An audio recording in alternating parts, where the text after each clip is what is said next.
Hello నమస్తే welcome to my channel say something. మిత్రులందరికీ శుభోదయం. స్క్రీన్ మీద చూస్తున్నారు కదా, చంద్రమోహన్ గారు దాదాపుగా 53 ఏళ్ల పాటు 66లో ఆయన సినిమా ఇండస్ట్రీకి పరిచయం అయ్యారు. 66 నుంచి 2016 చూసుకుంటేనే 50 సంవత్సరాలు పూర్తయిందంటే 55 సంవత్సరాలు దాదాపుగా సినిమా ఇండస్ట్రీకి కంటిన్యూగా. నిజం చెప్పుకోవాలంటే 50 ఇయర్స్ ఇండస్ట్రీని పూర్తి చేసుకున్న వాళ్ళు చాలా అరుదుగా ఉన్నారు మన ఇండస్ట్రీలో. దగ్గరలో చిరంజీవి గారు కూడా పూర్తి చేసుకోబోతున్నారు యాజ్ ఏ హీరోగా.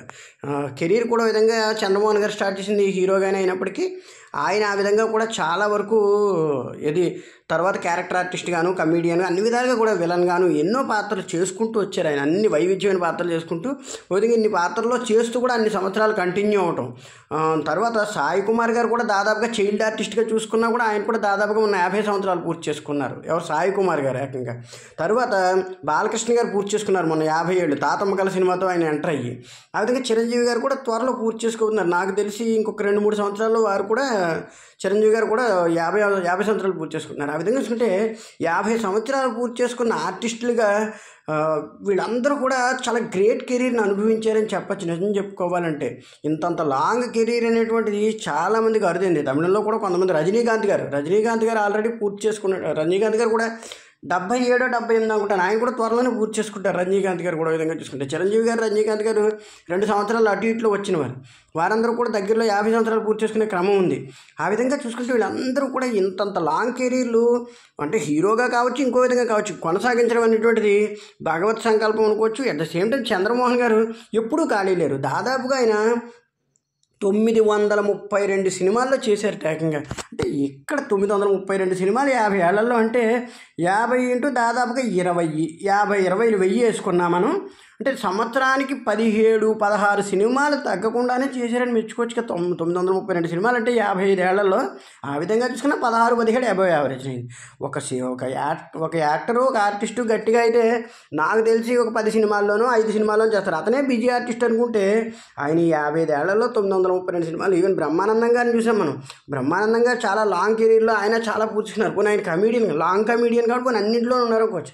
బట్ ఒక క్యారెక్టర్ ఆర్టిస్ట్కి ఇంత లాంగ్ కెరీర్లో అన్ని క్యారెక్టర్లో ఏకంగా 17-16 సినిమాలు చేసేటంత ఖాళీ లేకుండా ఆయన గడిపారు అంటే నిజంగా ఎంత గొప్పగా ఆయన కెరీర్ కొనసాగిందో, ఆయన ఎంత గొప్పగా పాత్రకి న్యాయం చేశారనేటువంటిది మనం మెచ్చుకోవచ్చు. 175కి పైగా కథానాయకుడిగా నటించారు ఆయన. అంటే చిన్న చిన్న సినిమాలు అవన్నీ కూడా నటిస్తూ వచ్చి ఆ విధంగా చూసుకుంటే 932 సినిమాలు చేశారన్నమాట. ఇంక వీరి వివరాల్లోకి వెళ్తే కనుక మనం చెప్పుకున్నాం కదా, చంద్రమోహన్ గారు కృష్ణా జిల్లాకు చెందిన పమిడిముక్కల అనే గ్రామంలో 1942 మే 23 జన్మించారు. యాక్చువల్గా మే 23 నిన్నే. నిన్న రాఘవేంద్రరావు గారు పుట్టినరోజు కూడా ఉంది. దాని అనాలిసిస్ కూడా చేసాం. At the same time Chandramohan గారిది ఉంది. తెలుసు కదా మన ఛానల్లో అంటే 1-2 అలాగా మంచి వాళ్ళు నిజానికి ఒక రోజు వరుసగా 5-6 గొప్ప వాళ్ళు పుట్టినరోజులు వస్తున్నాయి. బట్ ఛానల్ రన్నింగ్లో ఉంటుంది కాబట్టి ఈ సంవత్సరం వచ్చే సంవత్సరం ఏ రోజైనా సరే మనం వాళ్ళందరి గురించి తెలుసుకుంటూనే ఉందాం. ఈ విధంగా చూసుకుంటే 1942 మే 23న మల్లంపల్లి వీరభద్ర శాస్త్రి, శాంభవి దంపతులకు జన్మించారు. అంటే బ్రాహ్మణ కుటుంబంలో జన్మించారు ఆయన పూర్తిగాను. ఇతని అసలు పేరు మల్లంపల్లి చంద్రశేఖరరావు. అయితే ఇండస్ట్రీకి పరిచయం అయినప్పుడు చంద్రశేఖరరావు అనేటువంటిది అప్పట్లో ఎవరో డైరెక్టర్ ఎవరు ఉండడమో లేకపోతే ఆర్టిస్ట్ ఉండడమో జరగడంతో చంద్రమోహన్ అని స్టార్ట్ ఫామ్లో స్థిరపరిచారనమాట. ఆ విధంగాను ఈయన వ్యవసాయ కళాశాల బాపట్ల, అంటే గుంటూరు జిల్లా బాపట్ల ఉంది కదా, అక్కడ బీఎస్సీ పూర్తి చేసి కొంతకాలం ఏలూరులో పనిచేశారట చంద్రమోహన్ గారు. పనిచేసి సినిమాల్లో నటించాలనే ఉత్సాహంతో మద్రాసు చేరారు. అయితే ఇక్కడ మనం ఒక విషయం గుర్తించవచ్చు. మద్రాసు చేరిన ఈయన 42 అంటే 56 కంటే 23 సంవత్సరాలకే ఓ విధంగా చూసుకుంటే 42, 24 సంవత్సరాలకి ఆయనకు అవకాశం వచ్చింది. అంటే అర్థం ఏంటంటే యాక్చువల్గా వీరికి విశ్వనాథ్ గారి ద్వారానే కాదు, పూర్వం బ్రాహ్మణ కుటుంబాలు అనేకం మనకి సినిమా ఇండస్ట్రీలో ఉండేవి. చాలా వరకు చూసుకుంటే మొట్టమొదట్లో చాలా వరకు ఈ సంగీత కళాకారులని ఎక్కువ శాతం నటించడం కంటే నటించేవాళ్ళు వేరు వాళ్ళు ఉండేవారు. కానీ ఈ సంగీతానికి సంబంధించి అండర్కట్గా కింద పాటలు రాసే వాళ్ళ దగ్గర నుంచి ఎక్కువ శాతం బ్రాహ్మణులు ఎక్కువగా ఉండేవారు. అందువల్ల ఉండడంతో ఏంటంటే వీరికి చాలా చుట్టరికాలు కూడా ఉన్నాయి చంద్రమోహన్ గారు. విశ్వనాథ్ గారు కూడా వీరు చుట్టం అవుతారని చెప్పేసి స్టాక్ ఉంది. అందుకే విశ్వనాథ్ గారు చాలా అవకాశాలు ఇచ్చారు చంద్రమోహన్ గారికి. అదే విశ్వనాథ్ గారితో కూడా బాలసుబ్రహ్మణ్యం గారు వీళ్ళందరికీ కూడా దూరంగా దగ్గర దూరం చుట్టాలు చాలా ఉన్నాయన్నమాట, చుట్టరికాలు. ఆ విధంగా చూసుకోవడంతో ఈ విధంగా చంద్రమోహన్ గారు ఎంట్రన్స్ అవ్వడం ఆయనకి పెద్ద ఇబ్బంది పెట్టలేదు. ఎందుకంటే చెప్తున్నాం కదా, అందరూ ఉన్నవాళ్ళు వాళ్లే కాబట్టి మ్యూజిక్ డైరెక్టర్ వాళ్ళందరూ ఎవరి ద్వారానో మొత్తానికి ఆయన 66లోనే అరంగేట్రం చేయడం జరిగింది. ఎందుకంటే సినిమా ఇండస్ట్రీలో అరంగేట్రం చేయాలంటే అప్పట్లో అంత త్వరగా సాధ్యమయ్యే పని కాదు. కానీ ఆయన రావడం అంత స్పీడ్గా వచ్చారంటే ఓ విధంగా భగవంతుడు ఇచ్చిన అదృష్టం అనుకోవచ్చు ఆయనకి. తర్వాత రంగుల రాట్నం సినిమాలో 1966లో ఎంటర్ అయ్యారనమాట. ఈ విధంగా చూసుకుంటేనే అయింది. అయితే వీరు కాలం చేసింది వచ్చి 2023 నవంబర్ 11న, ఇప్పుడు మన హైదరాబాద్లోనే, వయసు 81 సంవత్సరాల వయసులోనే 2023 వరకు దాదాపుగా ఆయన 81 ఏళ్ళ వరకు నటిస్తూనే ఉన్నారు. విధంగా 2022లో కూడా ఏదో సినిమా చేశారు. కాబట్టి దాదాపుగా అంటే కాలం చేసే వరకు నటించారంటే ఇంకా అంతకంటే మనిషికి అదృష్టం ఏది ఉండదు. చెప్పుకున్నాం కదా. తర్వాత జీవిత భాగస్వామి పేరు వచ్చి జలంధర్ గారు. జలంధర్ గారు అంటే ఆవిడ కూడా కొన్ని రచనలు అవన్నీ చేశారు. జలంధర్ గారి రచనలు అని చెప్పేసి వేరే బుక్స్ కూడా ప్రచురితం అయ్యాయి, చాలామంది చదివారు. సో ఆవిడ జీవిత భాగస్వామి అంటే వీళ్ళ భార్య అనమాట. పిల్లలు వచ్చి 2 కుమార్తెలు ఉన్నారు వీరికి, మధుర మీనాక్షి గారు, మాధవి గారు. వీళ్ళిద్దరూ కూడా, మధుర మీనాక్షి అన్నవాడేమో సైకాలజిస్టు, మాధవి గారు రెగ్యులర్ వైద్యురాలు అనమాట. అంటే మామూలుగా ఈ రెగ్యులర్గా ఉంటారు కదా, అందులోని ఒక విభాగానికి సంబంధించిన ఆవిడ అనమాట.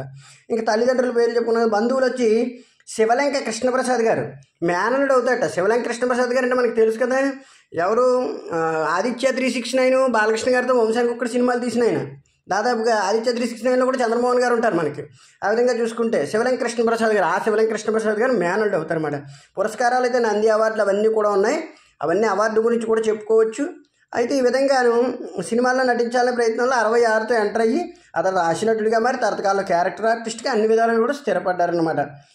ఆయన నటించిన కొన్ని సినిమాలు మనం సరదాగా చూసుకుంటే కనుక 66లో రంగుల రాట్నం సినిమా వచ్చింది. రంగుల రాట్నం సినిమాలో మనకి బాగా గుర్తైన ఒక పాటను గుర్తు చేసుకుందాం.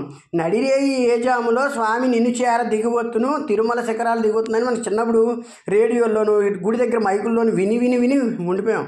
చాలా మంచి పాట అది. సినిమా రంగుల రాట్నం సినిమా మొత్తానికి. అయితే రంగుల రాట్నం సినిమా ఇంకో గొప్ప విషయం ఉంది. చిరంజీవి గారు నటించిన ఆలయ శిఖరం సినిమా చూసాం కదా మనం. ఆలయ శిఖరం మనలో ఎంతమంది చూసుంటారు, ఐడియా ఉండి ఉంటుంది చిరంజీవి గారి సినిమా. ఆలయ శిఖరం సినిమా దాదాపుగా రంగుల రాట్నం cinema topic, as it is topic మాట. ఎందుకంటే రంగుల రాట్నంలో కూడా ఇతను చిన్న కొడుకు, అన్నగారు సరిగ్గా గుర్తించాడు తల్లిదండ్రులు. ఇతను చిన్న కొడుకు అంటే తల్లిదండ్రులు చాలా బాగా దగ్గర ఉంటాడు అన్నమాట, వాళ్ళందరికీ అండగా ఉంటాడు. ఆ విధమైన సినిమా ఇది. ఈ విషయంలో దీనికి దాదాపుగా ఆలయ శిఖరం సినిమా పోలి ఉంటుంది చిరంజీవి గారు. అది కూడా చాలా బాగుంటుంది చిరంజీవి గారి సినిమా.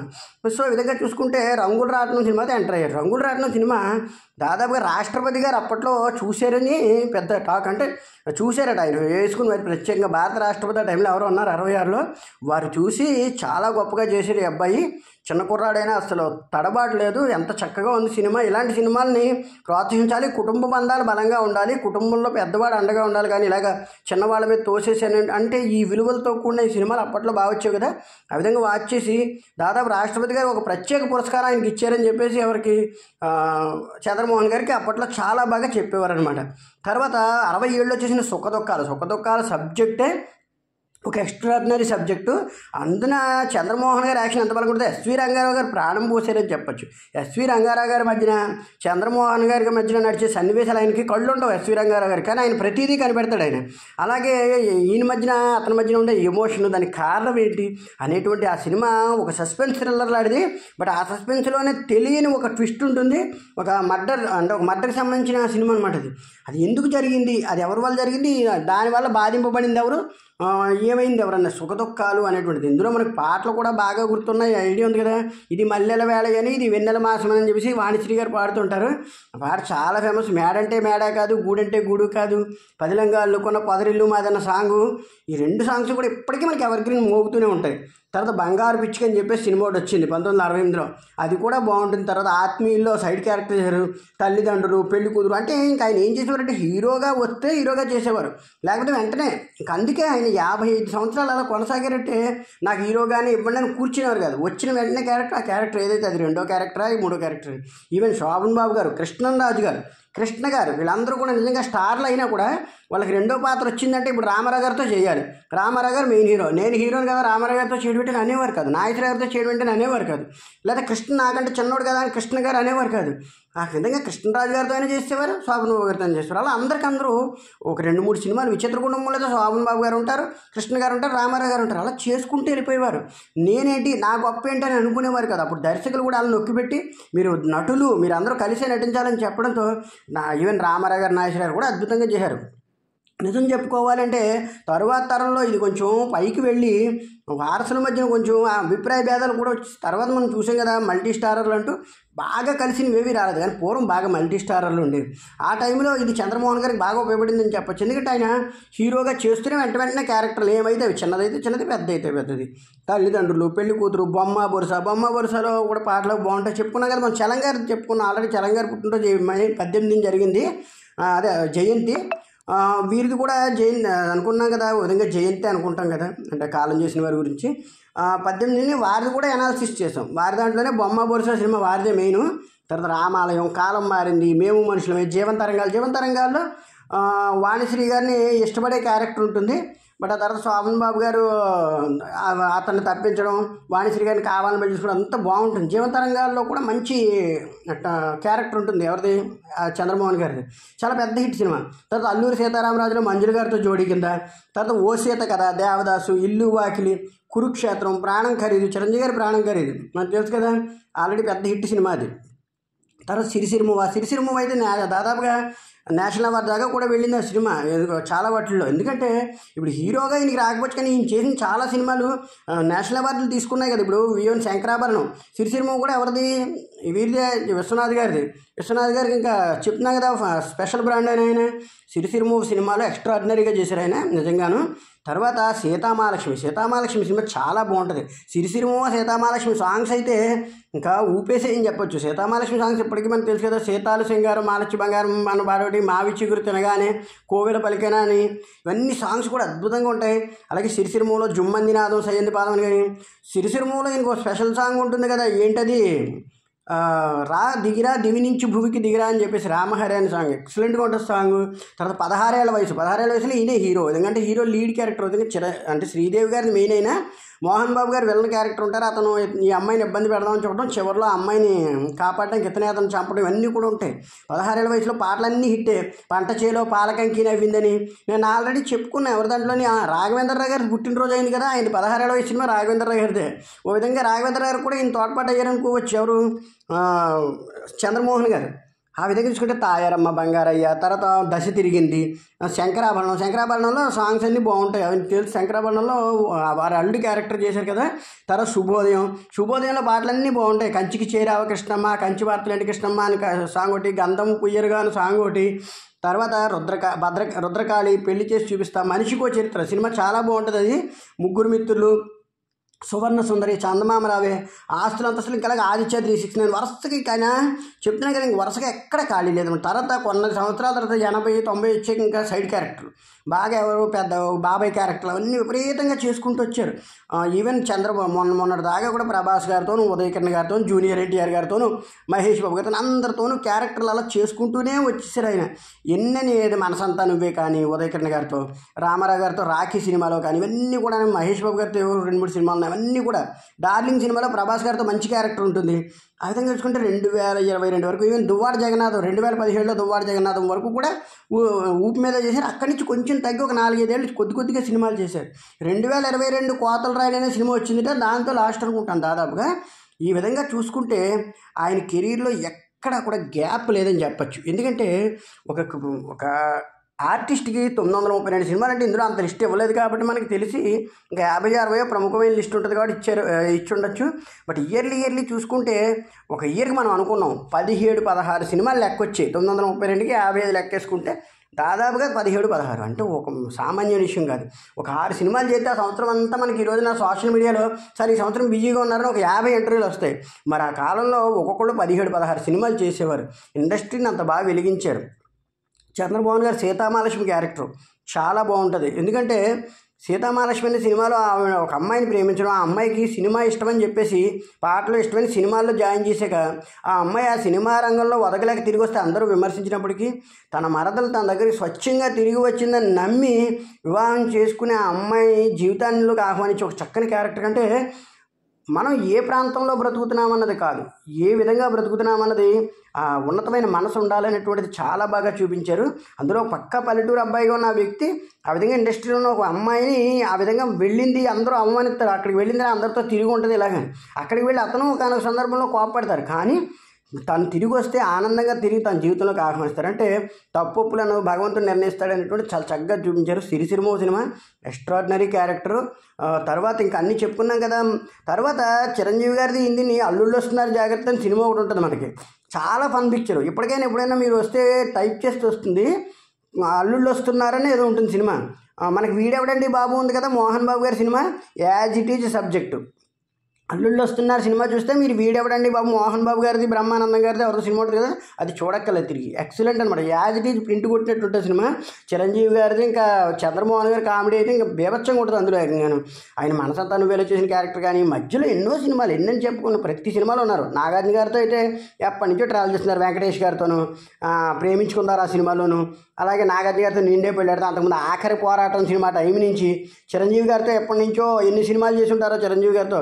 ఆ త్రినేత్రుడు ఆ సినిమాలన్నీ కూడా చేసుకుంటూ రావటం, చాలా సినిమాలు చేసుకుంటూ, అంటే క్యారెక్టర్ని ఎక్కడ కూడా నాకు ఇదే ఇవ్వండి అని అనేవారు కదా. ఆయనకి ఓ విధంగా వివాదాలు కొన్ని ఉన్నాయి. చంద్రమోహన్ గారు కమర్షియల్గా ఉంటారని ఇలా ఇండస్ట్రీలో తప్పదు. నిలబడాలి అంటే కొన్ని వాల్యూస్ అన్నా ఉండాలి, లేదా కొన్ని పద్ధతులు అన్నా కరెక్ట్గా పాటించకపోతే ఇండస్ట్రీ అనేటువంటిది అది ఒక మంచి ఏంటంటారు, ఒక పెద్ద వైభవమే. కానీ ఆ వైభవంలోకి వెళ్ళినప్పుడు ఆచితూచి అడుగులు వేయకపోతే ఆ వైభవమే నిరాశ మిగులుస్తుంది అనమాట. అంటే గొప్ప కూడా మన బాధ పెడుతుంది. ఆ విధంగా అలా కాకుండా ఆయన ఎక్కడ గ్యాప్ లేకుండా చేసుకుంటూ వచ్చారు. కాంట్రవర్సీస్ అన్న ప్రతి ఒక్కరి జీవితంలో ఎంతో కొంత ఉన్నాయి. కాకపోతే మనం సినిమాల గురించి మాట్లాడుకుంటున్నాం కానీ ఇక్కడ కాంట్రవర్సీల గురించి అవసరం లేదు. ఓ విధంగా వారి జీవితం పరిపూర్ణం అనొచ్చు.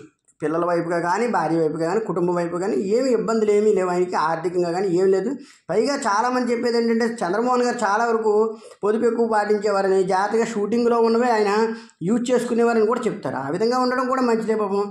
చాలామంది కళాకారులు, గొప్ప గొప్ప కళాకారులు డబ్బులు వృధా ఈ బాధపడిన వాళ్ళు ఉన్నారు కదా, వాళ్ళందరినీ చూసి ఆయన ఇన్స్పైర్ అయ్యి ఉండొచ్చు. లేదా విశ్వనాథ్ గారు లాంటి వాళ్ళు గొప్ప వాళ్ళు చెప్పి ఉండొచ్చు, జాగ్రత్తగా ఉంటారు అందరూ ఇలా ఉన్నారని.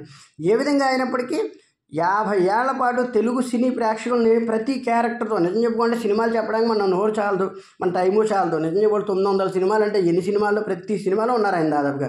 వారికి మరొకసారి జయంతి శుభాకాంక్షలు తెలియజేస్తూ please subscribe my channel. Thank you very much.